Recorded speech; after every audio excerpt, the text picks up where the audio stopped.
Hello. ഇതാ നല്ല മഴയൊക്കെ പെയ്ത് ഒരു വിധത്തിലൊന്ന് ഒതുങ്ങി നിൽക്കുകയാണ് കേട്ടോ. മഴ തീർന്നിട്ടൊന്നുമില്ല, ചെറുതായിട്ടൊന്ന് ഇങ്ങനെ ചെറുതായിട്ടൊന്ന് പെയ്ത് പിന്നെ വീണ്ടും പെയ്ത് പിന്നെ വീണ്ടും നിന്ന് അങ്ങനെ അത് മഴ നിൽക്കുകയാണ് കേട്ടോ. അപ്പം ഞാൻ വിചാരിച്ചൊരു ഇച്ചിരി കട്ടൻ ചായ ഇട്ട് കുടിക്കാമെന്ന്, കാരണം നല്ല തണുപ്പുണ്ട്, ഒട്ടും പറഞ്ഞറിയിക്കാൻ വയ്യ, ഭയങ്കര തണുപ്പ് കേട്ടോ. എന്തെന്നറിയത്തില്ല, ഇത്തവണ മഴ പെയ്തപ്പോൾ അതിനനുസരിച്ച് നല്ല തണുപ്പ് വരുന്നുണ്ട്. അകത്ത് എത്ര മൂടിയിരുന്നിട്ടും തണുപ്പ് തന്നെ. അപ്പം ഞാൻ വിചാരിച്ചു എന്തായാലും ഈവനിങ് ആയി, അപ്പോൾ ഞാൻ കട്ടൻ ചായ ഇട്ട് കുടിക്കാമെന്ന് വിചാരിച്ചു. അപ്പോൾ ഞാൻ ഈ ഒരു ചെറിയ പാത്രത്തിലാണ് എപ്പോഴും ചായ ഇട്ട് കുടിക്കുന്നത്. അങ്ങനെ വലിയ പാത്രമൊന്നും എടുത്ത് ചെയ്യാറൊന്നുമില്ല, എൻ്റെ ആവശ്യത്തിന് മാത്രം ഒരു ചായ. അപ്പം ഞാൻ എപ്പോഴും അതിലൊരു ഏലക്ക ഇട്ട് കുടിക്കും. ഒന്ന് ഏലക്ക എടുത്തൊന്ന് ചതച്ചിട്ട് നമ്മൾ തിളപ്പിക്കുന്ന വെള്ളത്തിലൊന്ന് ഇട്ട് കൊടുക്കുക. അപ്പോൾ ആ തിളയ്ക്കുന്ന ആ വെള്ളം ഈ ഏലക്കയുടെ ആ ഒരു ഫ്ലേവർ അതിൽ ഇറങ്ങി കിട്ടാൻ വേണ്ടിയിട്ടാണ് ഞാൻ സാധാരണ ചെയ്യുന്ന ഒരു ടിപ്പാണത്. പിന്നെ ഞാൻ കുടിക്കുന്ന കപ്പിൽ ഒരു ചെറിയ സ്പൂൺ പഞ്ചസാര ഇട്ട് വെച്ചിട്ടുണ്ട്. ഞാൻ എല്ലാ ദിവസവും കുടിക്കുന്ന കപ്പാണ് ഇതായിട്ട്, എൻ്റെ ഫേവറേറ്റ് കപ്പാണ്.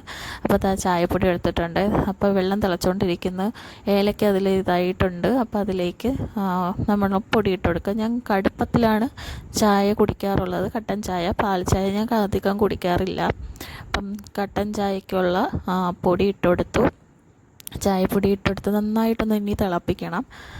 അപ്പോൾ ഞാൻ തിളപ്പിച്ചുകൊണ്ടിരിക്കുകയാണ്. അപ്പോൾ ചായ സെറ്റായി കഴിയുമ്പോൾ ഞാൻ പഞ്ചസാര ഇട്ട് വെച്ചിരിക്കുന്നത് ആ ഗ്ലാസ്സിലേക്ക് ഇത് ഒഴിച്ചു കൊടുത്ത് അരിച്ചെടുക്കണം. പക്ഷെ ഞാനിത് അരിക്കാറില്ല. എന്തെന്ന് വെച്ചാൽ നമ്മളിത് ഓഫ് ചെയ്ത് കഴിയുമ്പോഴത്തേക്ക് നമ്മൾ ഇട്ടുകൊടുത്ത ആ ചായപ്പൊടിയില്ലേ, അതെല്ലാം പെട്ടെന്ന് അടിയിൽ തന്നെ പെട്ടെന്ന് താന്നു പോകും.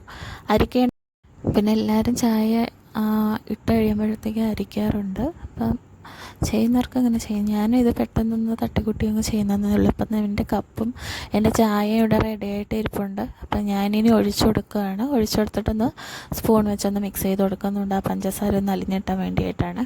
പിന്നെ വൈകുന്നേരം ആയതുകൊണ്ട് തന്നെ പഴംപൊരി കിട്ടിയിട്ടുണ്ട്. കടയിൽ നിന്ന് മേടിച്ചതാണ് കേട്ടോ, ഉണ്ടാക്കിയിട്ടില്ല, പുറത്തുനിന്ന് മേടിച്ചത്. അപ്പോൾ എൻ്റെ ചായയുടെ ഈ ഒരു ഡിസൈൻ ഇതാണേ. അപ്പോൾ ചായ സെറ്റായി ഇന്നതാ ഇത് കഴിക്കാമെന്നാണ് വിചാരിച്ചത്. അപ്പോൾ ഇത് നമുക്ക് ഇങ്ങനെ പാക്കറ്റിൽ കിട്ടുന്നതിനേക്കാളും ഇങ്ങനെ തൂക്കി കൊടുക്കും. അപ്പം ഇതിന് 30 രൂപയുടെയാണ്. അപ്പോൾ അതും കൂടെ മേടിച്ചുകൊണ്ട് വന്നായിരുന്നു. അപ്പം ഞാൻ ഇന്ന് അത് കഴിക്കുന്നില്ല, നമ്മൾ പറഞ്ഞതുപോലെ പഴംപൊരിയാണ് കഴിക്കുന്നത്. പുറത്തുനിന്ന് മേടിച്ച പഴംപൊരിയാണ്. 2 എടുത്ത് വെച്ചിട്ടുണ്ട്. ഞാൻ ചിലപ്പോഴൊക്കെ ഒരെണ്ണേ കഴിക്കാറുള്ളൂ.